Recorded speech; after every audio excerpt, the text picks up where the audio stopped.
So thank you for coming and spending the day with us. We're super excited to be here. I think early in the year we announced that we were going to be doing the Good World Tour, and we were doing 40 cities around the world, but only 2 cities were we doing the Good Exchange, which was our large anchor conferences, and this is the first year that Good has ever done them, so we're thrilled to be bringing one of them here to London, and this is going to be a super exciting day. So I hope, our focus was really how do we bring together the thought leaders and the people that are really making enterprise mobility happen and have a really useful conversation across your peers in terms of what are you seeing, what's happening, how can we be more helpful.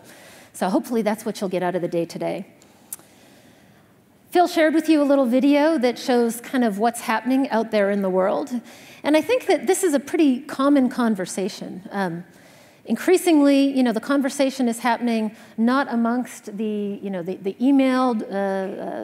folks who are managing the email within your organizations or even the people that are thinking about buying devices, but it's the C-level executives within the organization that are being asked simultaneously, what are you doing with mobility to use mobility to drive a closer connection with your customers, with your partners, drive better value for the organization? And at the same time, they're getting asked, and what have you done to protect our data? The comment in the video about even CEOs being stepping down, I'm sure you all saw there was a number of breaches that started to get a lot of publicity, especially through 2013.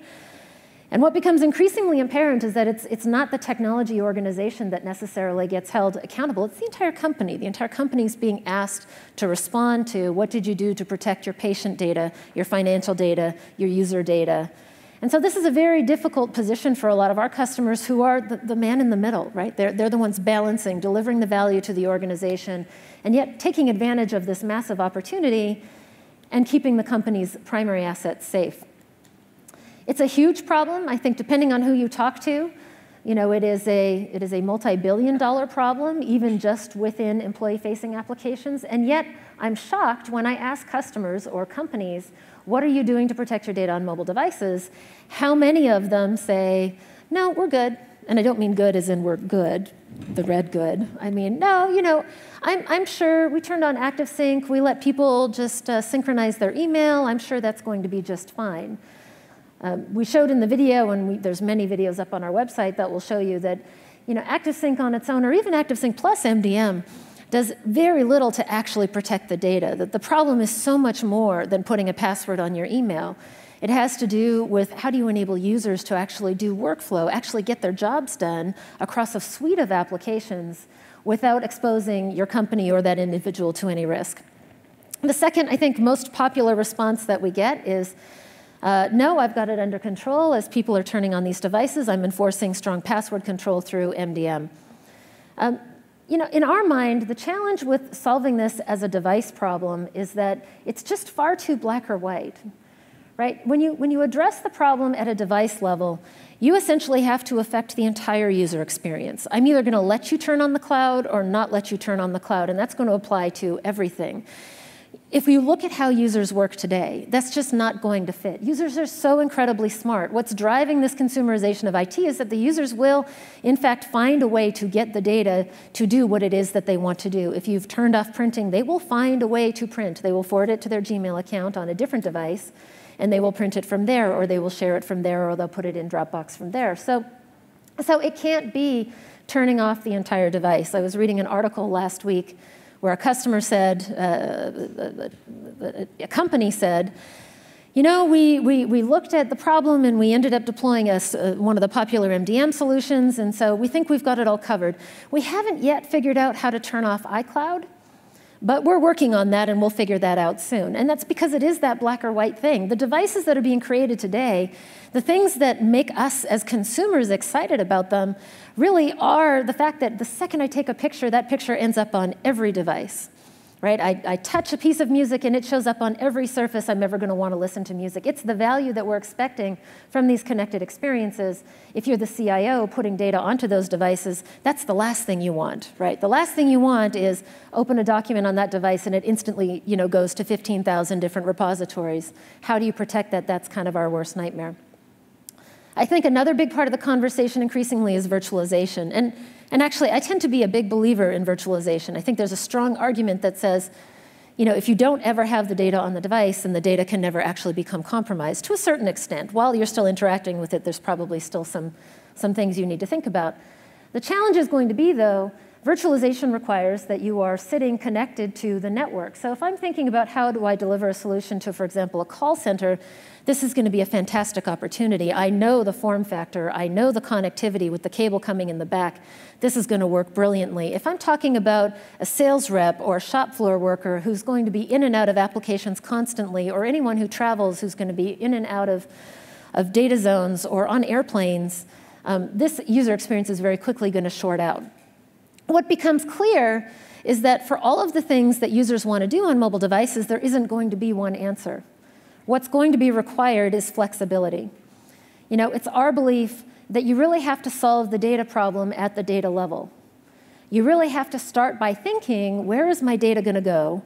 What are users going to do with it in context on that device? And then how do I enable an experience that allows that to happen?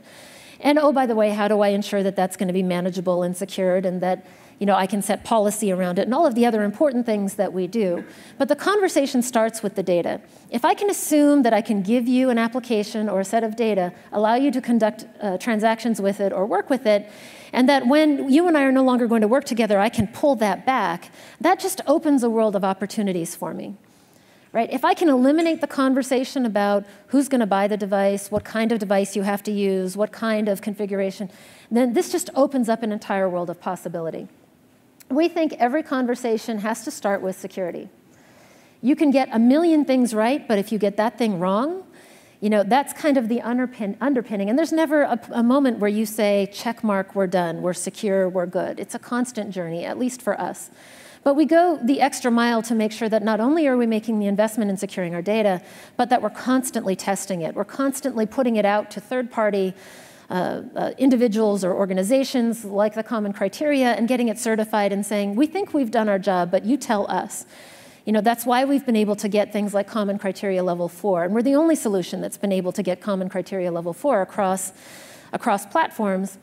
It's something we're very proud of, took us 2 years to get, and something that we're going to continuously work on across our products and across all of the new offerings as well. I think flexibility is the other big component. When I think about the different kinds of employees, even within my own organization, some of them, mobility is what they do. They're mobile, they're in the field, this is my primary connection to them. Others have very different jobs. They may or may not need mobile as 95% of their work experience. And then there's a whole host of other folks that don't work for me, contractors, supply chain vendors, procurement, folks in my reseller channel, board members. Each one of these folks want to interact with my data in a certain way. How do I deliver that without having to take over their entire device experience? And that takes me to manageability. How do I give them data at the right time, at the right moment, in context? But then how do I also remove that if that relationship terminates for whatever reason? A tremendous amount of the conversation over the past couple of years has been around employee-facing applications. So by employee-facing, if you think about all of the discussion over the past, I would say 2 years, it's been, do I BYO or do I not BYO? And if you've been living in a cave, the BYO I'm referring to is not the same one that you used in college. That was a different kind of BYO. But the conversation has really been driven around employees. Do I let them buy devices? Do I let them bring devices? Can they have more than one device? What's the HR policy? Who pays the bill? Who pays the data? How much of the data? We have lots of customers who are doing multi-tier programs. In some cases, I buy the device. In some cases, we'll let the employee bring the device. I think that folks are just now starting to realize that the enterprise mobility story is so much bigger than the employee. The employee is just the starting point. We were forced to address the employee needs first because a lot of employees had devices that they no longer wanted to use, and so they had to transition over to something else, or because there was a whole world of new devices like tablets that they wanted to bring to work for the first time. And so very quickly we react to the employee. What does the employee need? But increasingly, as a service provider, your company is providing enterprise mobility solutions to a whole host of constituents. As I said, your employees, your business partners, your vendors, your supply chain folks, your end customers, folks who interact with you frequently or infrequently, people who come together for a short period of time. We're talking about the London Olympics. There's a variety of instances as an organization, including this conference, where you're going to download the Good Exchange application and use it within the conference, and then you want it to go away. If you're going to put data out to all of these different end users across a whole host of different devices that could be running thousands of different operating systems and have a ton of different screen sizes and flexibility and configurations, it's going to be role-based. The complexity for a CIO figuring out how to unparse that and ensure that data is secure and protected across all of those use cases could make your mind explode. We're coming from a world where, our biggest problem was how do we drive to a Windows 7 update, which cost like billions of dollars across the industry. Now imagine that times 1,000,000, right? Imagine that times 5,000 Android versions and a whole bunch of other mobile operating systems, tablets, wearables, et cetera. The more broader places your data goes, the bigger this problem is going to get. The complexity goes up, the vulnerability goes up, and more concerning, the cost goes up. When we look at the mobility journey of many of our customers, it also sort of follows that conversation. It often starts very simply with the employee use case. How do I enable my employees to do their work wherever they happen to be all the time, securely and in a very managed way? Oftentimes that conversation starts with our product called Good for Enterprise, which is, I think, what we're most known for. It is our out-of-the-box collaboration applications. It's email, it's calendar, it's address book. Many of our customers, once users start using the core productivity capabilities, they want more. If I am using email, why can't I access things on SharePoint? If there are applications that have been made available to me through a browser, why can't I do behind the firewall browsing without a VPN? Why can't I have that same instant access, in-context access to everything in the enterprise? And we deliver that through what we call the Good Collaboration Suite with Good Share, Good Connect, and a host of other applications. And then I would say for the company that's generally leaning forward, that moment where an organization says, this isn't about defending myself. This is about leaning forward, looking at mobility, and pursuing bolder strategies. This is about me thinking about how do I take mobility and really change how my customers view me, how my partners work with me, how my employees do their everyday work.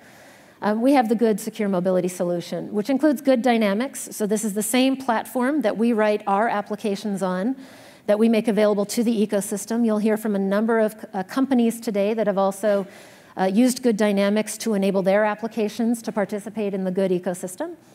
It also includes mobile service management, and I'll talk a little bit more about that, but when you get to that point where you're looking at a very complex mobility landscape, you have old BlackBerry devices, you have iPads and Samsung devices and Android devices of all shapes and sizes. You have some devices coming in maybe just through pure Exchange ActiveSync. You need some way, your operations team needs some way of ensuring enterprise-grade service levels. And this is the part of the conversation that I think that the entire enterprise industry has not woken up to yet. That complexity. How, as an IT professional, are you going to deliver an always-on enterprise productivity experience across that diverse landscape? It's really tough. That's where our mobile service management tools come in to enable the operations team to actually see what's going on across their mobility estate and give a set of tools out to your support organization to either prevent support calls or handle them effectively if they come in. But we'll hear more about that later. As a company, you saw in some of the videos, I think that Good as a brand, one of the reasons I joined Good in January of last year was it really was the established leader. The privilege that we have of being able to work with some of the companies it's awesome to me on a daily basis, the kinds of organizations we have the benefit of working with. We solve mobility in some of the toughest environments, whether it is Global 2000 organizations. We're in 100% of the Fortune 100 financial companies. We're in 100% of the Fortune 100 aerospace and defense companies. Security and mobility really started in those highly regulated industries. These are the organizations that have always had to think about data protection and security. So I think the maturity and the level of thought of those organizations in terms of how they deliver that great experience has always been more advanced. What's really exciting to us as well is that where we look today, there isn't a vertical market that doesn't have to have this conversation, that isn't having this conversation. Increasingly it's retailers, manufacturers. We talked about an automotive partner that's going to talk a little bit later today. Smaller companies. There isn't going to be an industry or a market that's not touched with the question about how are you handling mobility. So, what are we going to share with you today that you've never seen before? Well, hopefully, if you're a good customer, in the last 48 hours, you've had the opportunity to download Good for Enterprise version 2.5. So we announced 2 days ago that we were launching 2.5. With 2.5, we did a lot of work in refreshing the user experience for Good for Enterprise, creating a more, I think, lighter weight, fresher sort of UI, more contextual actions. Did a lot of work on the calendar, especially for international customers. What day of the week would you like to start your work week? Does it always have to be Sunday or Monday? Building in some of the flexibility that those customers require, and continuing that experience across the broad set of applications across the collaboration suite, including the browsers. So they're all benefiting from some of that framework and that UI work that we've done. We've had tremendous feedback, even in the first 48 hours. I think we pushed it out on, I'm a little bit jet-lagged, so I'm going to struggle with what day. I think it was Monday night, Peter, right? I think before we went to bed on Monday night, which was just a few short hours later, we were past 100,000 downloads. We're approaching 500,000 downloads already. So I think that it's going very quickly. We're getting great feedback from this as well. And Good for Enterprise has been a huge part of our history. As I said, this has really been the out-of-the-box productivity and collaboration experience that many of our customers sort of start with. It's the brand and the product that I started using Good with. When I was at Citigroup, I was a customer. That's how I sort of did my job every day. But in my first year as CEO, we sat down and spent a lot of time sitting with our customers and saying, as you look at your longer-term mobility journey, what is it that you need from us? As an end good user, what is it that you need from us? What could we be doing better? And what we heard was, Good for Enterprise has been fantastic in helping customers get day one productivity, but that there was some interesting new things happening in user experience. There was some interesting opportunities for us around performance, around data synchronization and optimization. So one of the things that we're super excited to be able to announce this week is actually the relaunch of the collaboration experience with Good technology. So one of the things we announced 2 days ago was the new Good application. This is a new suite of applications that we're launching on Good Dynamics. Huge amount of focus has been put in by the team in performance. How do we get you your data faster? How do we keep it synchronized faster across all of your devices? How do we give you that seamless data experience across devices?